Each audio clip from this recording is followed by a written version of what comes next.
She changed my contact name to Plan B and left when I saw it, so I left without a word. Now she's been ghosted by her plan and I don't even reply. I used to think loyalty mattered more than anything else. My dad always told me if you find someone worth giving your time to, you give them all of it. That stuck with me. So when I met Samantha, I thought I'd hit the jackpot. She was funny, outgoing, and had that way of making everyone around her pay attention.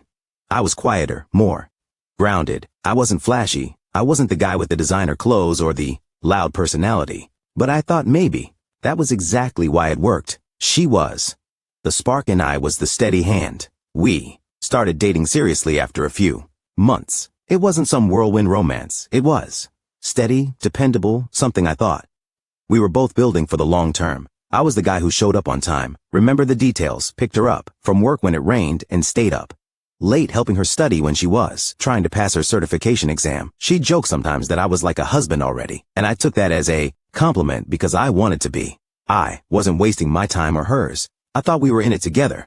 Looking back, I realized I was giving her the kind of loyalty she never planned on.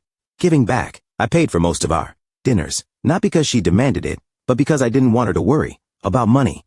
I drove her places when her car was in the shop when she had issues with her apartment. I spent weekends helping her fix things or moving furniture around. I wasn't some pushover, but I thought taking care of each other was part of the deal. The funny thing, I never once thought of her as my plan B. She was my person, the one I pictured a future with.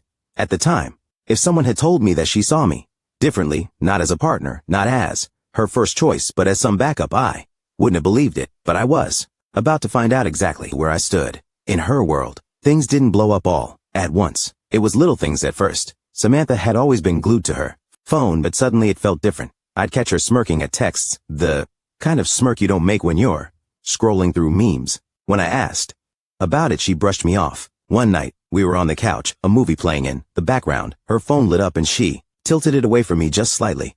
Not enough to be obvious, but enough to make my stomach twist. "Who are you? Always texting these days?" I asked, trying to keep it casual. She didn't even look up from the screen. "Relax. Not everyone's life revolves around you." It wasn't just the words, it was the way she said them. Sharp, defensive, like I was out of line for even noticing. First didn't push it. I told myself she was stressed, maybe talking to a friend, maybe planning something she didn't want me to know about yet, like a surprise. First gave her the benefit of the doubt, because that's what you do when you trust someone. But then came the little digs. We'd be out with her friends and she'd make these comments that landed like tiny knives. "Oh, don't mind him. He's too responsible to have fun." Or, "If it weren't for me, he'd probably just stay home and read all night." She'd laugh, they'd laugh, and I'd sit there, smiling like it didn't sting. One evening at dinner, she barely touched her food, phone buzzing nonstop. I finally said, "Hey, can we just put the phones away for a bit? I feel like I haven't really talked to you all week." She rolled her eyes. "God, you're so clingy sometimes." "It's not a big deal." That word clingy, it stuck. I didn't argue. I just sat back, nodded, and let her finish scrolling. But in that moment, something shifted in me. I couldn't put my finger on it, but I knew I was starting to see cracks in the picture I thought we had. I didn't know it yet, but the truth behind all those smirks and late-night texts was a lot worse than I imagined. It happened on a random Tuesday. Nothing special about the day. I was at Samantha's apartment, helping her set up the Bluetooth in her car because she'd been complaining she couldn't get her playlist to sync. She handed me her phone unlocked and told me to fix it.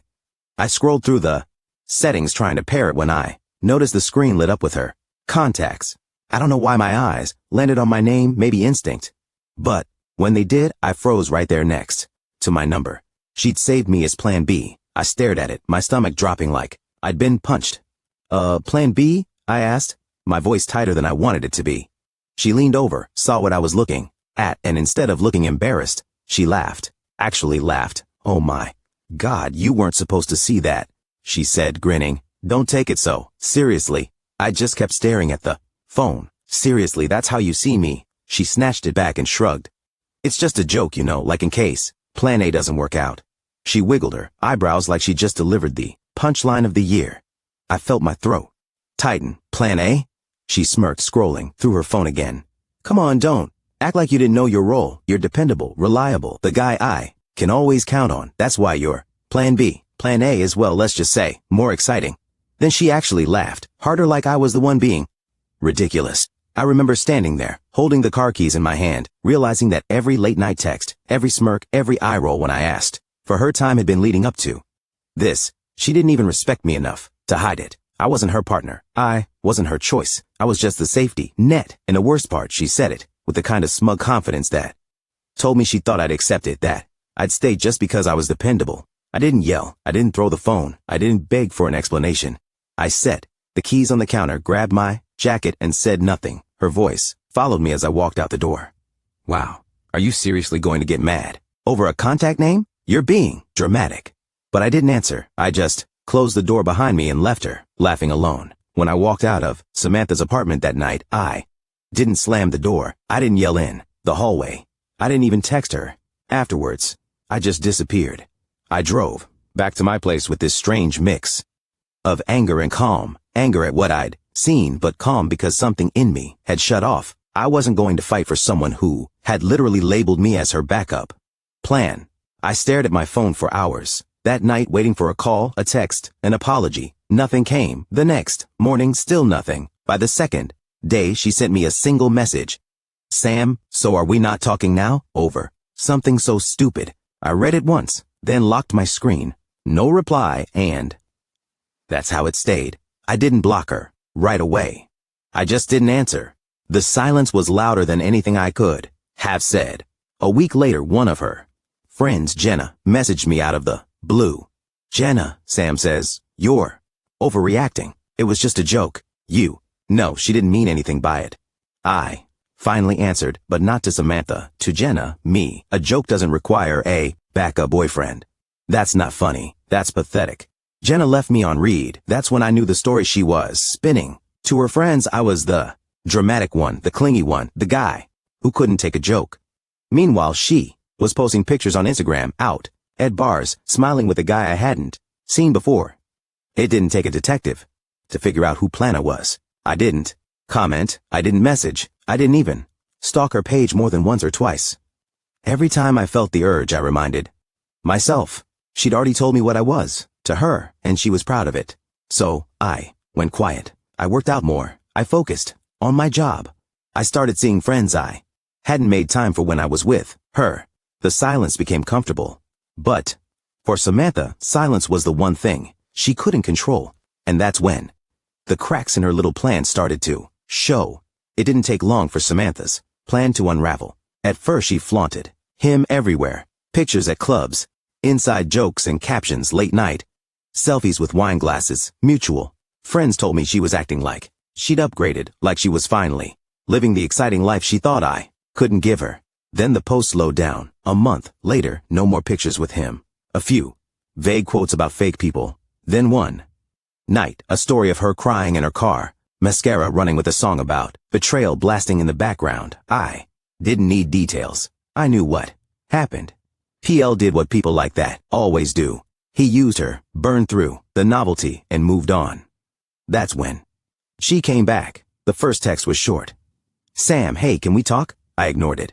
A few days later, Sam, I miss you. I know I screwed up. Can we just meet for coffee? Still nothing. Then the call started. One night she rang 7 times in a row, leaving voicemails that swung from sad to angry. Voicemail 1, please, just pick up. I just want to explain.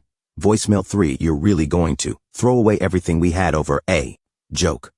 Voicemail 5, fine, be stubborn, but don't think anyone else will put up with you the way I did. Voicemail 7, sniffling. I just need you. You were always there for me, please. I didn't respond to a single one. Then her friends started reaching out again. Jenna, she's not doing well. Just talk to her. She needs closure. Me? Closure isn't my job. She made her choice. I made mine. I thought that would be the end of it, but Samantha didn't know when to quit. A week later, she showed up outside my apartment. I opened the door, and she stood there, eyes red, makeup smeared, clutching her phone like a lifeline. Can you just let me in, please? She whispered.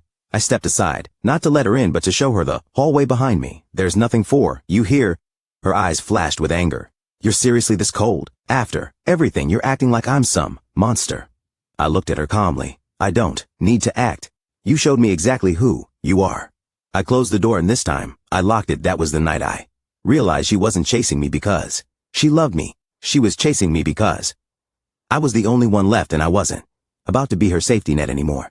After that night at my door, Samantha's spiral only got worse. Her social media turned into a diary of regret. Some mistakes can't be undone. I wish I could go back. You never know what you had until it's gone. Every other post was a thinly veiled cry for attention. Meanwhile, I was thriving. My new role had already opened doors, networking, events, new projects, and a lifestyle that looked nothing like the safe option. She mocked. I started dating someone who actually respected me, someone who didn't see me as a placeholder.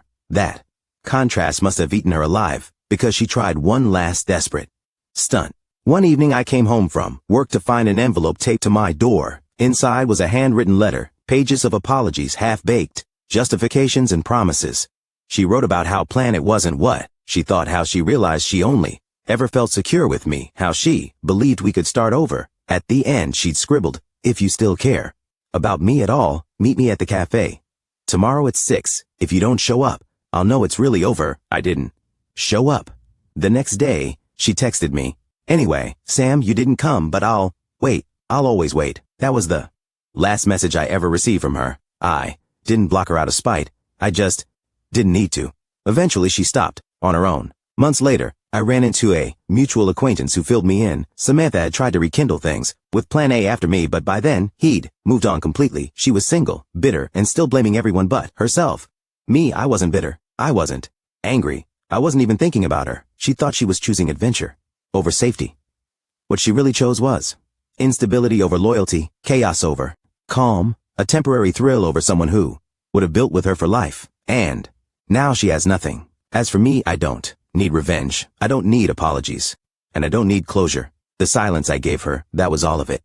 Thanks for watching. Make sure to subscribe to the channel and hit the like button. What do you think about this story? Share it in the comments.